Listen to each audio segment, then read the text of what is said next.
Приветствую всех на канале Магия Песка.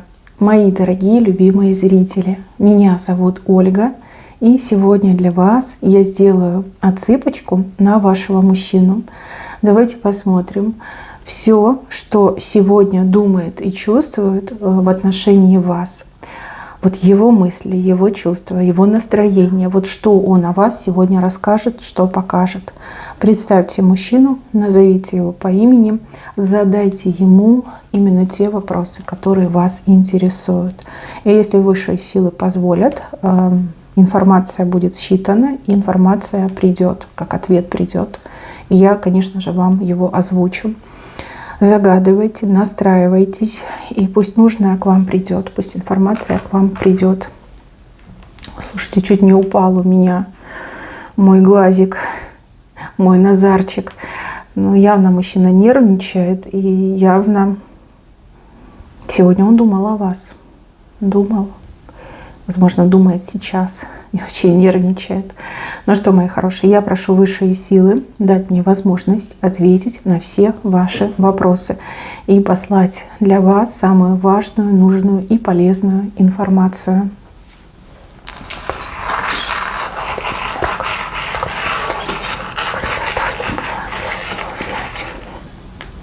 Ну вот, я была права. Он думает о вас. Думает. И мысли у него, конечно, такие, знаете, как эти вороны в голове. Каркают, прям в ухо каркают. С одного плеча на другое перелетают и каркают. Мысли такие вот прям нерадостные, дельфин. Дельфин — это любовь, это влюбленность. Что-то поменялось. Ему кажется, что вы ему пятерочку готовите. Пятерочка — это конфликт, скандал, расставание, упреки, укоры, прощание. Да, вот, что вы можете его прогнать, вы можете его больше не подпустить. Он смотрит на вас, и он не понимает, что с вами происходит. Какая-то вы другая стали. С вашей стороны показано, что вы действительно от него как-то в полуоборота стоите.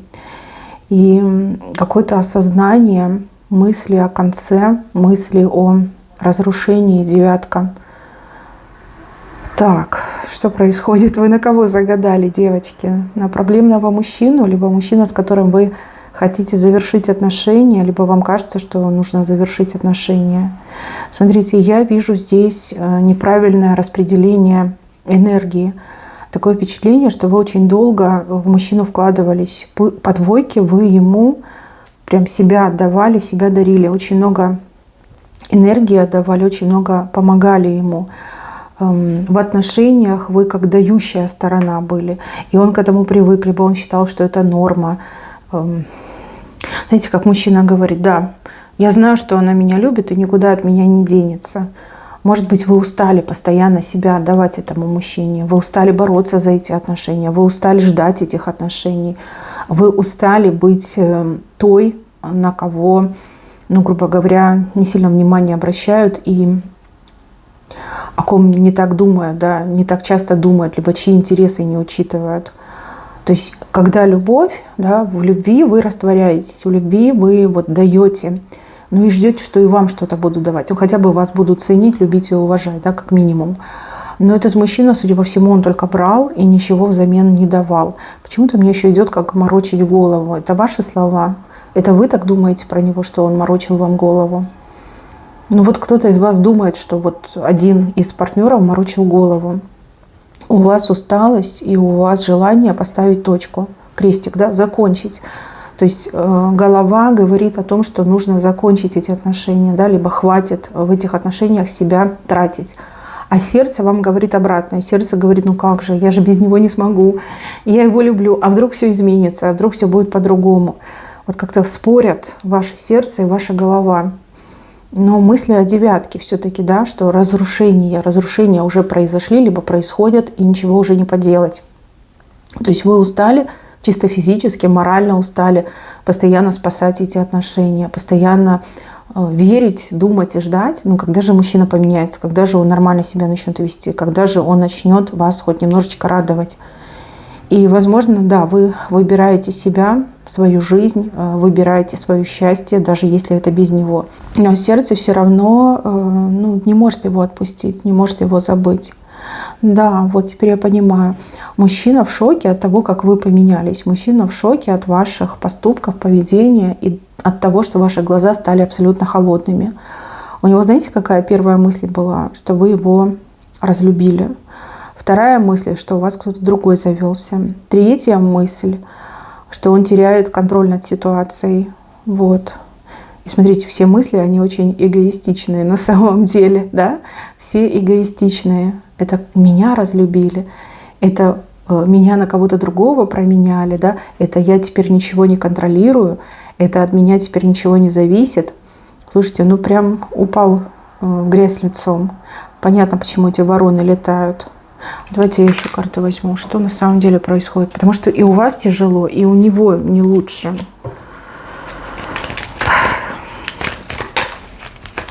Вы тут буквально, смотрите, скрестили, как палки скрестили, да, то есть как в состоянии войны, в состоянии борьбы находитесь, да. Это не про то, что люди там любят друг друга, у них все хорошо, там романтика, интим, да, там конфеты, букеты, общие планы. Нет, здесь больше отсылка подходит для тех, кто в вопросе находится, кто не понимает, что будет дальше. То есть я устала вкладываться в отношения, говорит женщина, мне это все надоело, я не вижу перспектив, я не вижу этого света в конце туннеля, да, не вижу этой свадьбы, либо не вижу его, я не вижу от мужчины его действий, его реакции не вижу. Он просто берет, принимает и делает вид, как будто бы так и надо.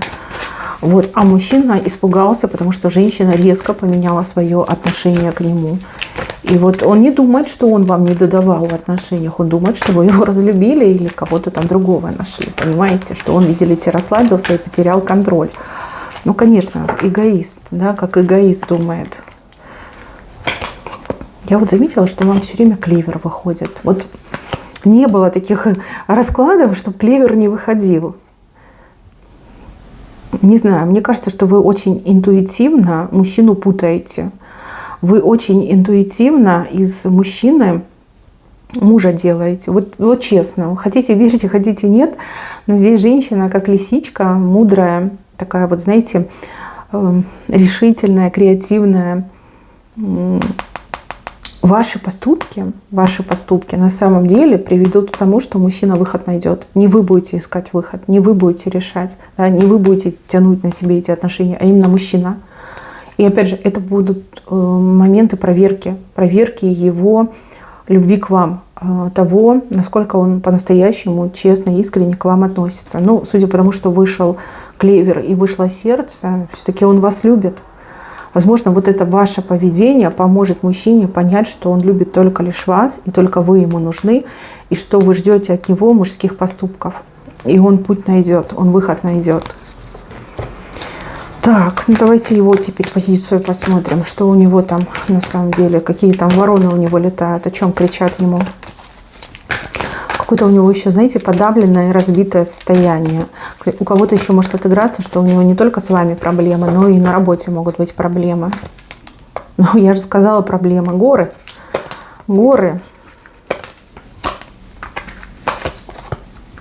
Да, конечно, и коса. Да, тут проблемы. Вот вы его семья. Вот хотите верьте, хотите нет, еще раз повторюсь, вы его семья. Вы та женщина, с кем он либо в семейных отношениях, да, может, на мужа загадали, с кем проблемы, либо мужчина, который вот прям для себя говорил, что вы его семья, что вы его жена, даже если вы не жена ему. Вот проблемы с вами и проблемы в делах, да, работа, может, какие-то документы, штрафы, может, еще что-то, да, проблемы в делах, опять же, с деньгами могут быть очень серьезные проблемы, денег нет, либо денег мало. Вот как-то он, знаете, вообще паник, скручинился. Плохо, ему очень плохо. И у него какой-то один такой стресс, да, как в черную полосу жизни вошел, сплошной стресс. То есть, скорее всего, у него случились проблемы в делах на работе. Он такой, наверное, кинулся к вам, потому что вы его любовь. Вы так, кто постоянно выручает, спасает, помогает, объясняет. И тут вы к нему холодная, и он такой, все.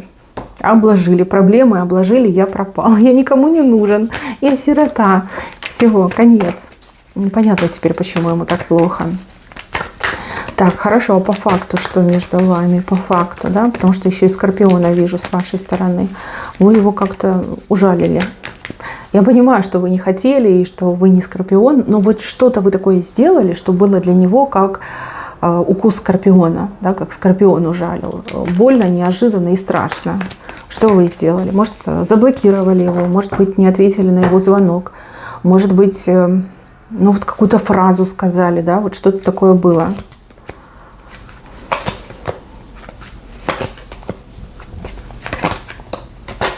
Ой, карты прям выскакивают. Так, что объективно между вами? Ваша карта не вышла, зато мужчина вышел. То, что вы выбрали этого мужчину, для мужчины было даром, наградой, да, вы для него прям как ценность, самая высокая ценность, самая дорогая награда, самый дорогой подарок, да, потому что солнце вышло. То есть он считает себя счастливчиком, что такая женщина, как вы, на него обратили внимание. Еще почему-то мне кажется, что его очень часто мужчины спрашивают, да, друзья, например, как ты смог найти такую девушку, где ты ее нашел, какой ты счастливый, какой ты прям баловень судьбы, что тебе такая девушка досталась. Он вас ценит, девочки, даже если он этого не говорит, не показывает, никак это не проявляет, но вы для него солнце. Солнце — это самая яркая, прекрасная звезда, без которой нет жизни. Да? Вот если будет только лишь луна, то жизни не будет. Там ничего расти не будет, ничего развиваться не будет. Да? И даже людям нужно солнце, там витамин D нужен для того, чтобы быть здоровыми и счастливыми. Иммунитет был крепкий. Вот вы его солнце, вы его витамин D. Ну, утрированно, конечно, говорю, но тем не менее, как есть. Да, очень много разговоров идет. Он даже может вами хвастаться. Вы можете об этом не знать, но он может вами постоянно хвастаться. Но, с другой стороны, сейчас вот именно кризис в ваших отношениях. Кризис, и кризис не на пустом месте, а из-за ошибок мужчины. Это его ошибки привели к тому, что ваши отношения вошли в кризис. То есть со своей стороны, вот я вижу, что вы очень многое отдавали по двойке, вы прям все отдавали. Вы вкладывались в эти отношения на 99,9%. Но при этом мужчина не вкладывал ничего практически, да, либо вот эту вот маленькую частичку, да, до 100% вкладывал. Но это прям очень мало, это неощутимо. И вот все это привело к метле, к кризису привело. Все было неправильно. Неправильно. Мужчина ошибок много допустил. Со своей стороны, девочки, вы все, что могли, сделали, и даже более чем достаточно, да. То есть, может быть, не стоило так сильно вкладываться, может быть, изначально нужно было какие-то границы поставить, либо озвучить какие-то требования. Может быть, этих ошибок и не было. Просто, знаете, вот к хорошему привыкаешь очень быстро, а потом тебе кажется, что это норма, и ты начинаешь требовать еще больше. Да? Вот он, скорее всего, к вашему хорошему привык и посчитал, что так и должно быть. Ох, вы теперь вы... Ой, вы его стабильность, вы его якорь, вы его будущее, но вы от него отвернулись. Видите, вы смотрите в разные стороны с ним, в разные, реально в разные. А когда вы не смотрите на него, когда вас нет рядом, он как цветочек без солнца чахнет, стабильности в жизни нет. Вот и все. Нет, вы как пара можете добиться многого, да, вы можете быть мужем и женой, но из-за того, что мужчина так много ошибок допустил, вам как женщине и обидно, и неприятно, и вы устали от этого всего. Я как женщина вас понимаю, но мужчина, видите, со своей позиции мужской, он этого не понимает. Вот надо было, девочке, ему прямо объяснить, надо было так и сказать, что вот смотри, я там тебе готовлю, убираю, стираю, там, что себя отдаю, дарю, помогаю тебе. А ты мне что? Что ты мне, да? Покупаешь ли ты мне подарки? Вкладываешься ли ты в наши отношения? Там, что ты думаешь о нашем будущем? То есть нужно было все это проговаривать. Я понимаю, что вы очень любящая, добрая, скромная, но видите, это сыграло против вас. Может, мужчина какой-то не сильно опытный в отношениях, может, он, знаете, как по лекалам отношений, как с мамой с вами был, ну, потому что вы заботились, а кто заботится? Мама обычно заботится, но мама же ничего от ребенка не просит, и он такой, значит, ничего не надо давать. То есть, может, не готовы были, ни он, ни вы. Может быть, вы переборщили, а он не додал. Может быть, не проговорили изначально, да, вот как вы видите отношения, чего хотите от своего мужчины. То есть, что мужчина конкретно должен делать в отношениях и прям по пунктам, да. Может быть, если бы это было, то таких бы ошибок не случилось. У мужчины ощущение, что все, крах, это беда, это горе, это все, попал, не вылезу. А у женщины усталость идет, и женщина такая, нужно прекращать эти отношения, потому что ничего я в этих отношениях не получаю, только лишь вот переживание, сердце болит, да, и обида у вас на него идет. Может, вы видите, как там подружки своими мужчинами крутят, да, как там мужчины, как дрессированные эти львы в цирке прыгают, у ног подружек сидят, а вы этого не получаете. Может, вам это и не надо, но если есть у других, почему у вас нету, да? Вот не договорились, не проговорили, и как друг друга не поняли, да? Но все-таки мужские ошибки, не ваши ошибки. Ваша ошибка в том, что вы, да, не озвучили свои требования, либо просто свое видение отношений не озвучили. Ну, а мужчина тут, конечно, очень сильно натупил, и, да, он теперь расплачивается за свои ошибки. Его мысли. Укрыться с головой, я не знаю, там, под одеялом, подушку на голову надеть, переждать этот кризисный период. Вот такая у него мысль есть. Есть мысли уйти в какой-то запой, да, утешиться, залить горе, в нирвану уйти, да, на пару недель, а может на месяц. Еще есть мысль о том, что поймать вас любовником, да, и устроить скандал, выпустить пар, потому что ему тоже сейчас болит. Вам болит и ему болит. И еще у него есть мысль приехать к вам, вас украсть и куда-то увезти. Не знаю, куда, может, там, загородный дом, либо куда-то в отельчик вас увезти. Но у него такие мысли, знаете, отчаявшегося человека. Не соображает он сейчас, да, адекватно он думать не может. Навалилось, слишком много в один момент на него навалилось. Вот. А он, видно, очень у вас нежный, он не вытягивает. Но любовь к вам у него есть. Видите, дельфин показан. Вот он, дельфин. Видите? И дельфин не вниз плывет, не кончается любовь, а наоборот, его дельфин плывет вверх.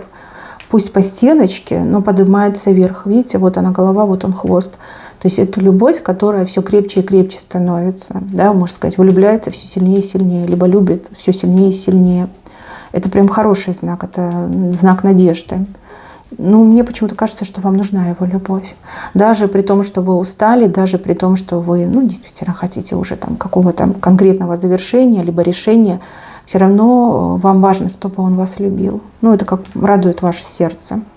Потому что ваше сердце тоже его любит. Как бы сильно вы не обижались, сердце любит. Так, для кого-то еще могу сказать, что есть человек, инициалы буква Т и буква Н, мог погладить ваши отношения, червивый глаз, либо человек даже что-то делал, да, чтобы вы могли там рассориться, либо чтобы вы вот и рассорились, и разругались. Соперница, скорее всего, да, соперница, либо враг вашей любви. У кого-то, не у всех, у кого-то определенно отыграется. И еще подумайте о том, что вы ему такое сказали, либо что вы такое сделали, что показалось ему укусом скорпиона.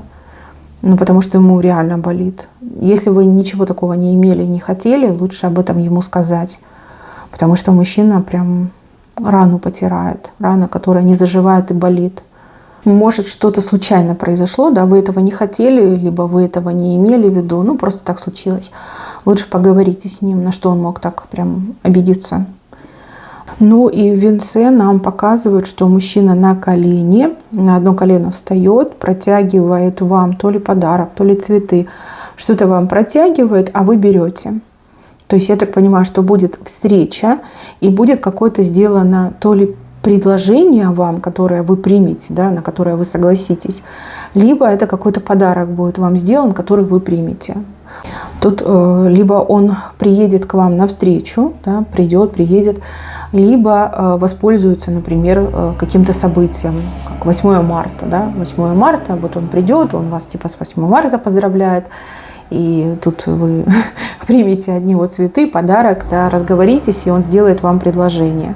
Ну, явно он будет пытаться добиться вашего внимания, добиваться он будет по классике, ну, как обычно мужчина, там, цветы купил, подарок купил, к женщине пришел, и давай извиняться. Или мужчина все-таки дозреет до каких-то серьезных, да, мыслей по поводу, что нужно что-то делать с отношениями, выводить на новый уровень. Но я вижу его рядом с вами, и он стоит на одном колене. То есть на одном колене это поза, когда делают предложение. И также это поза, когда извиняются. Поза, когда пытаются добиться внимания, расположения, либо выказать свои чувства и эмоции в вашу сторону. И четко показано, что вы от него принимаете то, что он вам дает. Значит, все-таки помиритесь, да? Значит, все у вас будет хорошо. Ну, я искренне всем желаю, чтобы все были счастливы, чтобы каждый нашел свою любовь, и чтобы счастье пришло в жизнь, да? Чтобы счастье было в жизни. Мои хорошие, на этом у меня все. Берегите себя. Всем спасибо за внимание. Всем пока-пока.